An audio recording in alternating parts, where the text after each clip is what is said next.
अस्सलाम वालेकुम।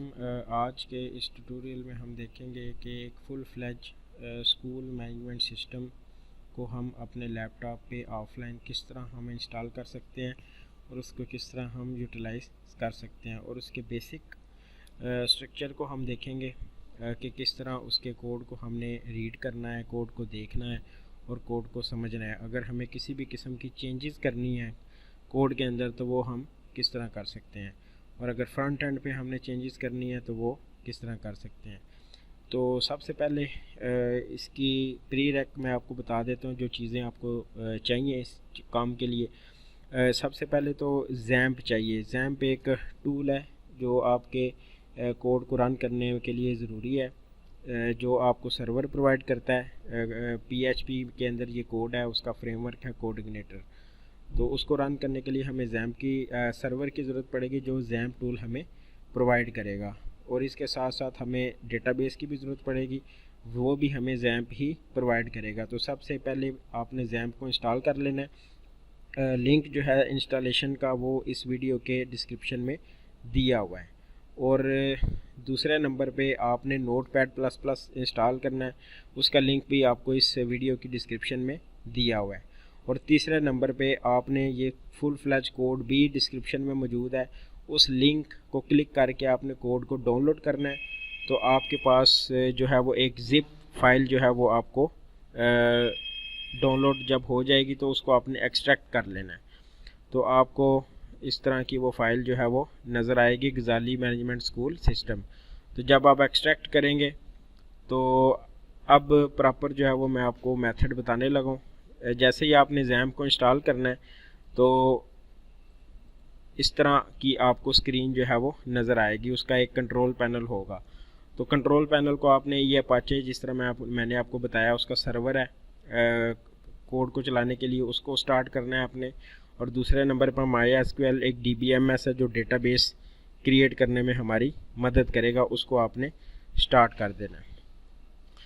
तो एक तो ये रिक्वायरमेंट, और दूसरे नंबर पे आपने नोटपैड++ को ओपन करके अपने सामने रख लेना है, ओपन कर लेना है इसे।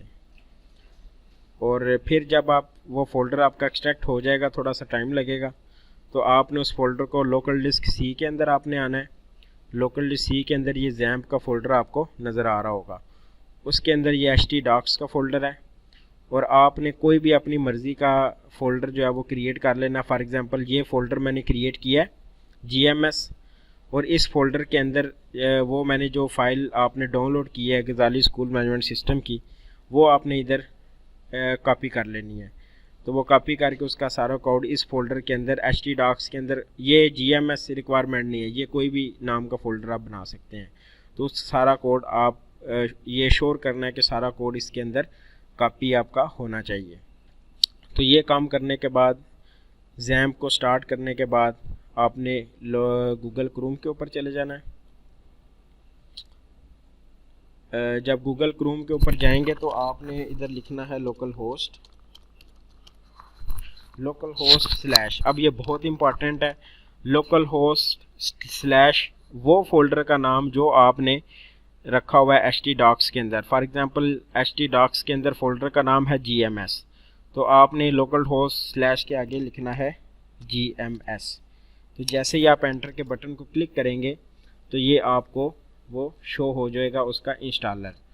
तो अगर आपके लैपटॉप में ये रिक्वायरमेंट रेड आ रही हैं तो वो चीज़ आपने उसको मतलब कि अनेबल कर लेनी है। अगर कोई भी इशू आपका आता है तो वो नीचे कमेंट में आप मेरे से पूछ सकते हैं, वो मैं आपको उसका सलूशन जो है वो बता दूंगा। जो इसका कॉमन प्रॉब्लम आपको आएगा वो है जैम्प का। जैम्प का जो न्यू वर्जन है वो इसको सपोर्ट नहीं कर रहा, तो इसलिए मैंने जैम्प का जो वर्जन इसको सपोर्ट करता है सॉफ्टवेयर को, वो मैंने नीचे उसका लिंक दे दिया है।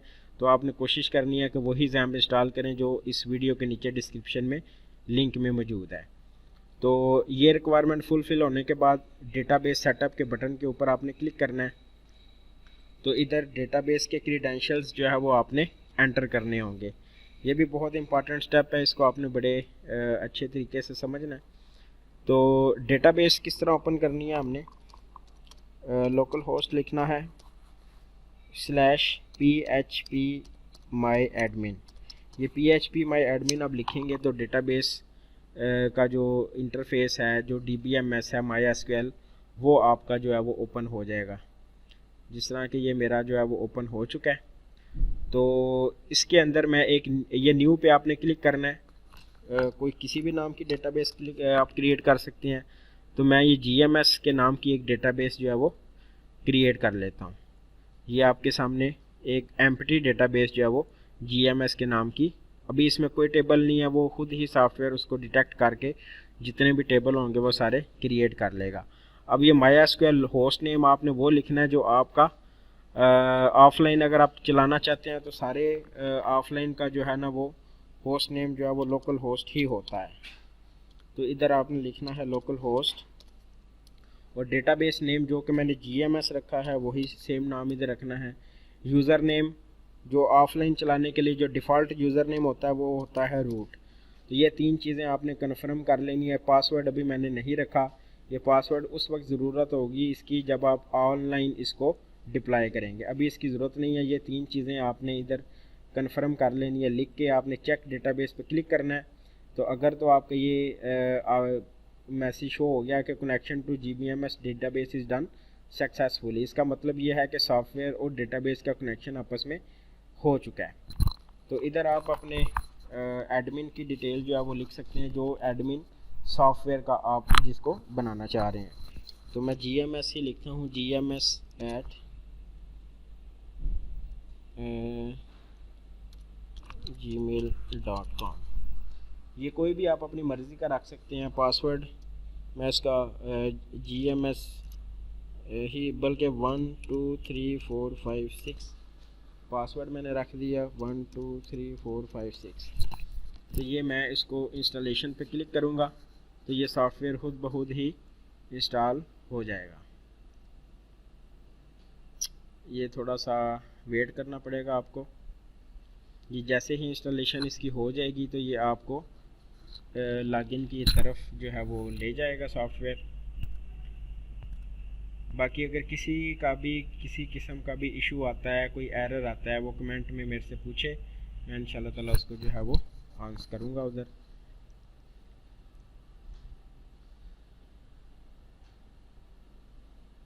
तो तब तक हम जो है वो इसका डायरेक्टरी देख लेते हैं। अब GMS आपने, तो इधर आपको ये सारी चीज़ें डेटाबेस की फ़ाइल्स, लैंग्वेज और लाइब्रेरीज़ जो इस सॉफ्टवेयर के अंदर यूज़ हुई हैं वो आप सिस्टम के अंदर आके जो है वो देख सकते हैं। और जब आप ये एप्लीकेशन पे क्लिक करेंगे तो इसका कॉन्फ़िगरेशन की फ़ाइल्स इधर हैं, और कंट्रोलर की ये दरअसल जो ये बना है कोऑर्डिनेटर फ्रेमवर्क के ऊपर, और कोऑर्डिनेटर फ्रेमवर्क MVC के ऊपर बेस करता है जिसमें मॉडल, व्यू और कंट्रोलर होता है। और मॉडल्स के अंदर जो है वो बैकएंड का कोड होता है, व्यूज़ के अंदर फ्रंट एंड का कोड होता है, और कंट्रोलर जो है इन दोनों को आपस में कनेक्शन इन दोनों का करवाता है और इस सारे कोड को रन करता है। ये व्यूज़ के फोल्डर के अंदर आप जाएंगे तो जितने भी फ्रंट एंड का कोड है वो इसके अंदर मौजूद है। फॉर एग्ज़ाम्पल मैं इधर रिपोर्ट्स के फोल्डर के अंदर अगर जाता हूँ तो ये आप सारी फाइल्स देख सकते हैं। ये सारा कोड जो है ना इसके अंदर मौजूद है। फॉर एग्ज़ाम्पल अटेंडेंस का अगर आपने कोड ओपन करना है तो ये सारा कोड आप ये देख सकते हैं। डिव, इसका जो प्री रैक है वो HTML CSS जावास्क्रिप्ट का नॉलेज आपको होना चाहिए, तो आप इस कोड को इजीली आप अंडरस्टैंड कर सकते हैं। तो ये बूटस्ट्रैप फ्रेमवर्क जो है वो यूज़ हुआ है इसके लिए। और ये PHP, अब ये सिर्फ़ और सिर्फ क्लासेस को आपने कॉल करना है और आपका जो कोड है वो रन होता जाएगा। तो जिस चीज़ का भी कोड आपने ओपन करना है वो इधर से आप ओपन कर सकते हैं। तो ये मॉडल का कोड है, ये सारी फाइल्स हैं इसके अंदर। जिस फाइल को भी आपने देखना है उसको राइट लेफ़्ट क्लिक करके आपने एडिट विद नोटपैड पे क्लिक करना है, तो ये सारा बैकएंड का कोड आपको ये नज़र आ जाएगा जो कनेक्शन करवाता है व्यू और मॉडल के दरमियान।